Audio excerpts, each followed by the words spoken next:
Good morning, everyone. I heard a rumor that people like unboxing videos, and I have something here that's interesting enough that it's worth doing an unboxing video about. So what I have is a Purism Librem 5 mobile phone. This is a Linux phone. It doesn't run Android or iOS. It runs effectively desktop Linux, just in a mobile phone. Mobile phones, modern smartphones, are basically just computers, and so being able to run a conventional operating system on them is potentially useful from a privacy perspective and from a sort of controlling your own computing experience perspective, sort of computing autonomy. Being able to run a traditional operating system is really powerful. But let's go ahead and open this thing up. This isn't the first one of these that I've had. I got into the crowdfunding campaign on this thing pretty early. There's been all kinds of supply issues. They didn't produce that many of them so far. And then the pandemic hit. And so like half the people who did the original crowdfunding campaign still haven't gotten them yet. But I got in pretty early. I got one. It had a hardware issue. I sent it back for warranty, repair, or replacement, and this is the replacement that they sent me. So let's see what we get here in this box. We get a packing slip. We get a phone. This isn't actually a brand new one, I don't think. I think this is a refurbished one, but this is the Purism Librem 5. And this is the evergreen version. That was their, they claimed that it was the sort of production version, but I think all the earlier ones are alpha versions, and this is the beta. But we've got a screen shield thing on it. Let's go ahead and peel off that screen protector thing, because it's got the dumb sticker on it. And then what we have is a cell phone. And it's about the size of a normal cell phone. If we move the box out of the way, we can see here that it is 1, 2, 3, 4, 5, 6 inches tall, about 3 inches wide. And the thing that makes this particular phone sort of strikingly different looking than a normal phone is that it's like 8 miles thick. That is, you would normally measure this in millimeters, but it's more than half an inch wide. And that's super chunky compared to any other modern phone. And the reason for that is kind of interesting. So in the way cell phones are made nowadays, they're made in these, they make the chips at high volume, but the chips are, the whole production process for the chips is based on the assumption that the chips are going to be obsolete real quick. So they're basically going to do one big production run, and then that chip is going to be obsolete, and the manufacturer is going to design and then produce another new model of chip. And the complication with running a traditional operating system, like desktop Linux style operating system on a phone like that, is that it takes a while, once a chip is produced, to get the open source drivers and everything figured out for it. And it also has some downsides as far as repairability for devices. It'd be really nice if we could at least swap out parts and get replacement parts for phones so that they'd last longer than a couple years. And so that's why this thing is super chunky, because it doesn't have a traditional cell phone system on a chip in it. Instead, it has a sort of embedded industrial system on a chip in it, which from the perspective of phone parts has specifications that make it look like it's something out of like 2012. But from a industrial computing perspective, embedded device perspective, the chipset in here is perfectly reasonable modern gear, and it's something that will still be available from the manufacturer a couple years from now. If Purism wants to produce more of this phone with this chipset in it in 2024, the IMX8M chipset that this thing has is going to still be available. Before we boot this up, let's go ahead and look at what's actually going on here on the sides. So we have a power button, as you'd expect. We have a volume rocker, as you'd expect. On the other side, we have our SIM slot. That's normal. But then we've got these 3 hardware switches. And what these things do is let us turn on and off components of this phone that might be security or privacy concerns. So if I can understand these icons correctly, and I'm blind, so I may not be able to, the top one turns on and off the cellular modem. So if we ponk this switch down, the cellular modem is turned off. They claim that this is a complete hardware disconnect, but there's software drivers for it, so I'm not sure that it's completely in hardware. But when we flip the switch, the result is that the baseband chip, the actual cellular modem, is disconnected from the remainder of the system. And that's sort of a significant security concern on traditional cell phone architectures, where that baseband chip is integrated into the system on a chip. And for regulatory reasons, the baseband firmware can't be open source. Now, the only other Linux phone that's available on the market, the Pine phone, has a modem that has apparently available open source driver firmware, but for regulatory reasons, that open source driver firmware cannot be shipped with the device. So it's sort of an aftermarket hack that you would have to do. And that's sort of a long story what the deal is, but having this switch that lets us disconnect it, lets us actively turn off our baseband, means that we get to control when this thing is able to connect to a cellular network. And when you look at the sort of privacy implications of cellular telephones as a concept, one of the problems is that in order for a cell phone to work, in order for it to be able to get a signal, it has to tell the local cell tower, "Hi, I'm such and such phone. I want to connect and take messages for the account that I'm configured with." And that means that naturally, as the result of the way cell phones work, carrying a cell phone leaves a record of which cell phone tower you're next to 24 hours a day, 7 days a week. If you turn that off in hardware, you can be sure that's not happening. There's some question about whether putting a normal cell phone into airplane mode is sufficient to prevent it from pinging towers. And the answer there is either we don't know, or we want to think about sort of this from a security perspective and ask what could it do, not what are we sure it does. And if we ask that, then no, airplane mode is not sufficient to avoid pinging cell towers. All right, next switch. We have Wi-Fi and Bluetooth. We can turn those things off. That's potentially useful. And one of the reasons that's useful is, again, from a privacy perspective, pings on Wi-Fi and Bluetooth are something that's relatively easy to pick up and log.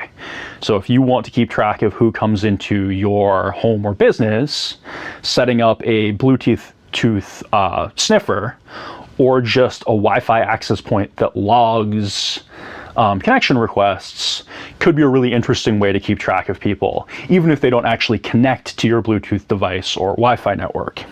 The final one here is the camera and the microphone. The reason you would want to consider shutting those off is if you're running untrusted software on your device. That makes a lot of sense on an Android or iOS phone. On this, it makes less sense because there aren't mature sandboxing mechanisms that make running untrusted software even close to being safe. If you install an untrusted application on Android or iOS, it's sandboxed, there's permissions and stuff. We don't have that here. But if we eventually do, that might be useful. All right, on the back, we have a camera. I think they just got this to work. For the longest time, the driver for the camera wasn't available. There's also a front camera up there. And then we have our LED, which conceptually could be used as a flashlight. Headphone jack. There's a critical feature that modern phones don't have, and this phone has it. That's clearly worth extra. We have a USB-C connector on the bottom, and then the sort of clear result of this giant thick phone is that we can do the traditional thing where we can pull the back off of it. So there's a little notch up there that I started at. Trying to do this under the camera is tricky, but this is the same way that old phones used to work, where you just pull the back off. And that gives you access to the battery. Make sure that the battery is properly installed here. Yep, we have a removable and replaceable battery. It's another feature that cell phones used to have that this cell phone has. The other thing that's going on here, I'm not going to actually take this apart to show you, but these 3 screws expose 2 more removable components. Up here we have the Wi-Fi chip, which is a standard, well, a really small, but still standard M.2 Wi-Fi card that is conceptually removable. That's actually what broke about my other one, is that the firmware got messed up on the Wi-Fi card. They actually were able to send me a replacement to try to replace it myself. And it turns out the little tiny antenna wires that you need to unplug and replug, although conceptually serviceable by a normal human, are not serviceable by me with my stubby fingers and terrible eyesight. The thing on the other side is that cellular modem or baseband chip, and that's also conceptually replaceable. So you could swap out the Wi-Fi chip, you could swap out the baseband if you wanted to support like different cellular network frequencies and stuff. All right, let's go ahead and pop this back on and boot this thing up, see if like it discharged what was in the box. Oh, it turned on. Apparently it decided to boot up in the process of me putting the, I bet it's when I put the battery back in. You can see here that we have, it thinks it is 1:41. I don't think that's correct. I think it's 9:41 where I am. Thursday, June 3rd, I think is tomorrow. I think that's tomorrow. So I'll have to get it connected to the internet and have it NTP up the correct time. But it says slide up to unlock, and then it says enter passcode. So this is a default install of this thing, and of course the default passcode on this is going to be 1 2 3 4 5 6, and then I can poke unlock and we get our welcome screen. So let's just go through this. English, typing English US. It wants me to connect to my Wi-Fi. I don't know my Wi-Fi password offhand, so we will skip Wi-Fi for the moment. Privacy, it's going to let me enable location services. It's going to use the Mozilla location services. The baseband chip in here does have a GPS capability, but I don't know if the software drivers are in place. Again, the software here, even though this has been available to the first crowdfunding deliveries happened almost a year ago now, and people have had the dev kits for more than a year, the software for this is still in sort of its beta quality, early beta quality. Do we want to do automatic problem reporting? I'll just leave that stuff off for now. Then it says ready to go, start using your Librem 5. And here's what we get. Well, that was a little bit faster than the other one. So default applications, we have phone calls, and it can't find a modem. I just unpacked it. I haven't put a SIM card in this thing. I think I did get the other one I had working with a T-Mobile SIM card, and I was able to make a phone call. I don't remember if voice worked or not. That's probably an experiment that I'll have to try again once I've played with this a little bit, but we do have a calls app. In order to get back to the application drawer, I tap. There aren't sort of swipe actions the same way there are with Android. We have SMS text messages, and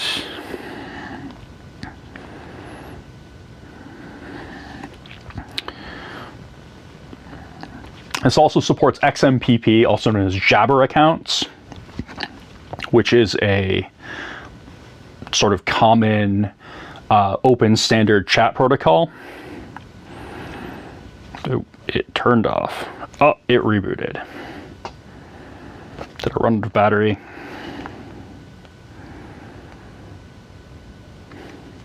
The light's blinking. We'll see what happens here. Oh, it's mad at me. I'm going to assume that it ran out of battery, although probably looking at the video, you'll tell me that the battery indicator was fine the whole time. But I should give this a chance to charge up, reboot, connect it to a network, run the updates and stuff, and then I'll probably do more videos on this thing in the future because it's really cool. Now, it's cool with some caveats. The software isn't entirely ready to make it sort of useful as a replacement for everybody's sort of day-to-day phone usage. There are supply issues. They aren't shipping the things. And even when they are shipping the things, this phone costs like $800. That's the current price on it. I paid maybe $700 as maybe even $650 as a early crowdfunder. But if you wanted to try to get one of these, you'd have to give them $800 and you'd probably be waiting another 6 or 9 months before they actually shipped one. And so that's why the next device unboxing on Linux phones I'll be doing is a Pine phone, which I have sitting upstairs, which has very similar properties, if not done at quite the sort of quality level that this one's done at. So yeah, once I get this up, I may have to do another video on it, or maybe the Pine phone unboxing video will be next. Let me know if you have any questions on what you can do with this, or experiments that you'd like to see me do with it. If you want it to run sort of App Store software, it's not going to do any of that. That is out of bounds on what this thing is even designed to do. But running desktop Linux software, it may be able to do. All right. Have fun and have a wonderful evening. All right, I'm back. I plugged the phone in upstairs and the screen came back on. I think it needs to sit and charge for a little while. That's fine. But I got so excited talking about the phone that I forgot the other thing that we need in an unboxing video, which this supposedly is, and that is we need to look at what else is in this box. So this is the thing where the phone came out of, but under this thing, we have some other pieces. We have a Purism USB-C charging thing with a flippy plug on it, which is sort of neat. We have a set of wired headphones, this looks like, if I can get into it. It's a sealed set of wired headphones. Set of wired headphones with fancy ear things and inline controls, and it looks like a microphone, which is entirely appropriate for a phone that has a wired headphone jack. In addition to that, we have this stuff. This looks like international pluggy things, or if you are from the parts of the world that use these pluggy things, these are standard adapters for plugging into proper power outlets and not this sort of tiny American plugs that we have here. And I bet, oh, this pulls off. How does this work? I don't actually need to figure it out. I get the advantage of being American and having the default plug for this sort of device work for me. We have a SIM ejector tool, which is always useful to have. Let's see if I can get this back together. This is this way. And then the last thing that we have in here is a USB-C to USB-C cable. And this is, my guess is that this is going to work for both power at whatever the maximum speed that this adapter is able to deliver. I'm not sure if this is USB power delivery. That's what you would want to use in something like this. But this will do power delivery to go with that, or fast charge, whatever mechanism they have. And it will do reasonable data speeds, I bet, because that is a useful thing to do for this sort of device. Below that tray, we don't have anything more. So that was the rest of the unboxing. Thanks for watching this with me, and have fun.